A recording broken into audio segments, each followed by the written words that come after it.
ಇನ್ನು ನಾಳೆಯಿಂದ ನಮ್ಮ ಮೆಟ್ರೋ ಬೆಲೆ ಏರಿಕೆ ಆಗುತ್ತಾ ಇಲ್ವಾ?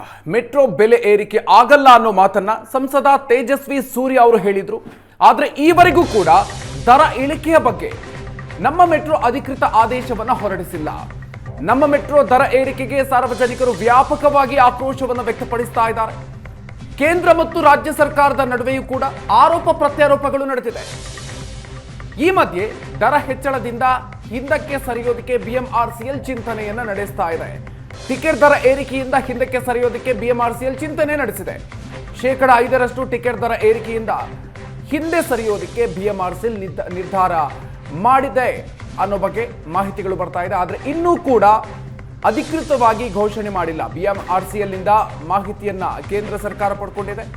ಟಿಕೆಟ್ ದರ ಏರಿಕೆಗೆ ಸಂಬಂಧಪಟ್ಟಂತೆ ಮಾಹಿತಿಯನ್ನ ಸಂಗ್ರಹಿಸಲಾಗಿದೆ. ನಾಳೆಯಿಂದ ಮೆಟ್ರೋ ಹೊಸ ದರ ಜಾರಿಗೆ ಬರಬೇಕಾಗಿತ್ತು. ತಾತ್ಕಾಲಿಕವಾಗಿ ದರ ಏರಿಕೆಯಿಂದ ಹಿಂದೆ ಸರಿಯುವ ಬಗ್ಗೆ ಚಿಂತನೆಯನ್ನ ನಡೆಸಲಾಗಿದೆ.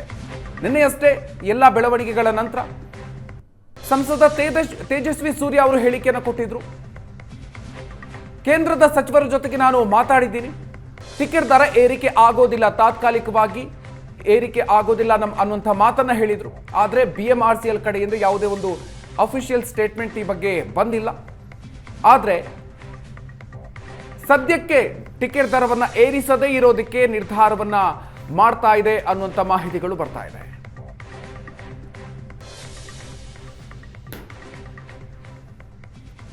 ಹೆಚ್ಚಿನ ಡೀಟೇಲ್ಸ್ ಕೊಡ್ತಾರೆ ನಮ್ಮ ಪ್ರತಿನಿಧಿ ಮುತ್ತಪ್ಪ ಲಮಾಣಿ. ಇದೀಗ ನಮ್ಮ ಜೊತೆಗೆ ನೇರ ಸಂಪರ್ಕದಲ್ಲಿದ್ದಾರೆ. ಮುತ್ತಪ್ಪ, ನಮ್ಮ ಮೆಟ್ರೋದ ಟಿಕೆಟ್ ದರ ಏರಿಕೆ ಆಗುತ್ತಾ ಇಲ್ವಾ ಅನ್ನುವಂತಹ ಅನುಮಾನಗಳು ಇನ್ನೂ ಕೂಡ ಇದೆ. ಸದ್ಯಕ್ಕೆ ಯಾವ ಹಂತದಲ್ಲಿದೆ, ಏನೆಲ್ಲ ಬೆಳವಣಿಗೆ ಆಗ್ತಾ ಇದೆ?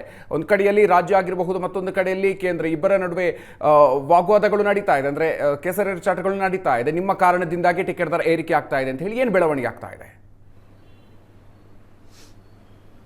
ಮಧುಕರ್, ನಾಳೆ ಬೆಳಗಿನ ಜಾವ 5 ಗಂಟೆಯಿಂದಲೇ ನಮ್ಮ ಮೆಟ್ರೋದೇ 5% ಟಿಕೆಟ್ ದರವನ್ನು ಏರಿಕೆ ಮಾಡಬೇಕಾಗಿತ್ತು. ಜೊತೆಗೆ ಇದುವರೆಗೂ ಸಿಕ್ಕಿರುವಂತಹ ಮಾಹಿತಿ ಪ್ರಕಾರ, ಬಿಎಂಆರ್ಸಿನ ಅಧಿಕೃತ ಮಾಹಿತಿ ಪ್ರಕಾರ ನಾಳೆಯಿಂದನೇ ಒಂದು ಹೊಸ ದರ ಜಾರಿಗೆ ಬರಬೇಕಾಗುತ್ತೆ. ಆದರೆ ಸಂಸದ ತೇಜಸ್ವಿ ಸೂರ್ಯ ಅವರು ಈಗಾಗಲೇ ಒಂದು ಘೋಷಣೆಯನ್ನು ಮಾಡಿದ್ದಾರೆ. ನಾಳೆಯಿಂದ ಹೊಸ ಟಿಕೆಟ್ ದರ ಜಾರಿಗೆ ಆಗೋದಿಲ್ಲ, ಯಾಕಂದ್ರೆ ಕೇಂದ್ರ ಸರ್ಕಾರ ಅದಕ್ಕೆ ಅಂಕುಶವನ್ನು ಹಾಕಿದೆ. ದರವನ್ನು ಏರಿಕೆ ಮಾಡಬೇಡಿ ಅಂತ ಹೇಳ್ಬಿಟ್ಟು ಕೇಂದ್ರ ಸರ್ಕಾರ ಹೇಳಿದೆ. ಹೀಗಾಗಿ ನಾಳೆಯಿಂದ ಬಿಎಂಆರ್ಸಿಎಲ್ ಹೊಸ ಟಿಕೆಟ್ ದರವನ್ನು ಜಾರಿಗೆ ಮಾಡೋದಿಲ್ಲ ಅಂತ ಹೇಳ್ಬಿಟ್ಟು ತೇಜಸ್ವಿ ಸೂರ್ಯ ಆಗಿರಬಹುದು, ಜೊತೆಗೆ ಬಿಜೆಪಿಯ ಕೆಲವೊಂದಿಷ್ಟು ನಾಯಕರು ತಮ್ಮ ಒಂದು ಸೋಷಿಯಲ್ ಮೀಡಿಯಾದಲ್ಲಿ ಪೋಸ್ಟ್ ಅನ್ನು ಕೂಡ ಮಾಡುವಂತ ಕೆಲಸ ಮಾಡಿದ್ದಾರೆ. ಸ್ವತಃ ತೇಜಸ್ವಿ ಸೂರ್ಯ ಅವರು ಮೆಟ್ರೋ ನಿಲ್ದಾಣ ಮುಂದೆ ಹೋಗ್ಬಿಟ್ಟು ಒಂದು ವಿಡಿಯೋ ಬೈಟ್ ಅನ್ನು ಕೊಡುವಂತಹ ಕೆಲಸ ಕೂಡ ಮಾಡಿರುವಂತದ್ದು. ಆದ್ರೆ ಇದುವರೆಗೂ ಕೂಡ ಬಿಎಂಆರ್ಸಿಎಲ್ ನಿಂದ ಯಾವುದೇ ರೀತಿಯಾದಂತಹ ಅಧಿಕೃತವಾದಂತಹ ಮಾಹಿತಿಗಳು ಕೂಡ ಹೊರ ಬಂದಿಲ್ಲ. ಆದ್ರೆ ಒಂದಂತೂ ಸತ್ಯ, ಬಿಎಂಆರ್ಸಿಎಲ್ಗೆ ದೊಡ್ಡ ಸಂಕಷ್ಟ ಎದುರಾಗಿರುವಂತದ್ದು ಸತ್ಯ. ಯಾಕಂದ್ರೆ ರಾಜ್ಯ ಸರ್ಕಾರ ಈಗಾಗಲೇ ತನ್ನ ಒಂದು ನಿಲುವನ್ನು ಕೂಡ ಸ್ಪಷ್ಟವಾಗಿ ಹೇಳಿದೆ.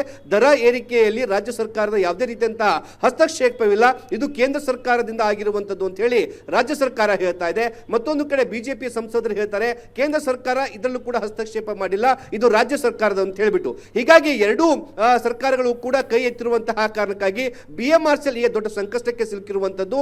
ನಾಳೆಯಿಂದ ಹೊಸ ದರವನ್ನು ಜಾರಿಗೆ ಮಾಡಬೇಕಾ ಮಾಡಬಾರ್ದ ಅನ್ನೋದ್ರ ಬಗ್ಗೆ ಕೂಡ ದೊಡ್ಡ ಗೊಂದಲದಲ್ಲಿದೆ. ನಾಳೆ ಕೂಡ ಡಿಸಿಎಂ ಡಿ ಕೆ ಶಿವಕುಮಾರ್ ಅವರು ಕೂಡ ಬಿಎಂಆರ್ಸಿಎಲ್ ಅಧಿಕಾರಿಗಳ ಜೊತೆಗೆ ಒಂದು ಸಭೆಯನ್ನು ನಡೆಸುವಂತಹ ಸಾಧ್ಯತೆ ಹೆಚ್ಚಾಗಿರುವಂತದ್ದು. ಟಿಕೆಟ್ ದರವನ್ನ ಏರಿಕೆ ಮಾಡಬೇಕಾ ಮಾಡಬಾರ್ದ ಅನ್ನೋದ್ರ ಬಗ್ಗೆ ಕೂಡ ನಾಳೆ ಡಿ ಕೆ ಶಿವಕುಮಾರ್ ಅವರು ಒಂದು ಸಭೆಯನ್ನು ನಡೆಸ್ತಾರೆ. ಇದರೆಲ್ಲದರ ನಡುವೆ ಬಿಎಂಆರ್ಸಿಎಲ್ ಅಧಿಕಾರಿಗಳಿಗೆ ಈ ಸದ್ಯಕ್ಕೆ ಸಿಕ್ಕಿರುವಂತಹ ಮಾಹಿತಿ ಪ್ರಕಾರ ಈ ಒಂದು ದರ ಏರಿಕೆಯನ್ನು ತಾತ್ಕಾಲಿಕವಾಗಿ ತಡೆ ಹಿಡಿಯಬೇಕು ಅನ್ನೋ ಒಂದು ಚರ್ಚೆಗಳು ಕೂಡ ಬಿಎಂಆರ್ಸಿಎಲ್ ನ ಉನ್ನತ ಮಟ್ಟದ ಅಧಿಕಾರಿಗಳ ಹಂತದಲ್ಲಿ ನಡೀತಾ ಇರುವಂತದ್ದು. ಯಾಕಂದ್ರೆ ಭಾರಿ ಆಕ್ರೋಶ ಹೊರ ಬರ್ತಾ ಇದೆ, ಸಾರ್ವಜನಿಕರು ಕೂಡ ಟೀಕೆಯನ್ನು ಮಾಡ್ತಿರುವಂತಹ ಕಾರಣಕ್ಕಾಗಿ ಅಧಿಕೃತವಾಗಿ ಸ್ಪಷ್ಟತೆ ಸಿಗುವವರೆಗೂ ಕೂಡ ಈ ಒಂದು ದರ ಏರಿಕೆಯನ್ನ ತಾತ್ಕಾಲಿಕವಾಗಿ ತಡೆ ಹಿಡಿಬೇಕು ಅನ್ನೋ ಒಂದು ಚಿಂತನೆಯನ್ನ ಬಿಎಂಆರ್ಸಿಎಲ್ ಅಧಿಕಾರಿಗಳು ಕೂಡ ಈಗ ಮಾಡ್ತಾ ಇದ್ದಾರೆ. ಅದೇ ಅಧಿಕೃತವಾಗಿ ಯಾವುದೇ ರೀತಿಯ ಆದೇಶ ಬಂದಿಲ್ಲ. ಆದ್ರೆ ಒಂದೊಂದು ಸತ್ಯ, ಏನು ಸಂಸದರಾಗಿರುವಂತಹ ತೇಜಸ್ವಿ ಸೂರ್ಯರವರು ಹೇಳಿರೋ ಹಾಗೆ ಏನಾದರೂ ಟಿಕೆಟ್ ದರ ಏನಾದರೂ ತಡೆ ಹಿಡಿದಿದ್ದೇ ಆದ್ರೆ ನಾಳೆಯಿಂದ ಬರುವಂತಹ ಪ್ರಯಾಣಿಕರಿಗೆ ದೊಡ್ಡ ಖುಷಿ ಸುದ್ದಿ ಅಂತಾನೆ ಹೇಳ್ಬೋದು.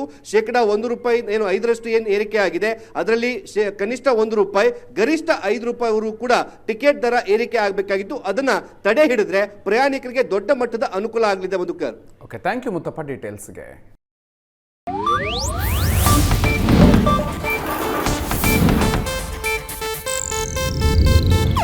ಇದು ಏಷ್ಯಾನೆಟ್ ನ್ಯೂಸ್ ನೆಟ್ವರ್ಕ್ ಪ್ರಸ್ತುತಿ.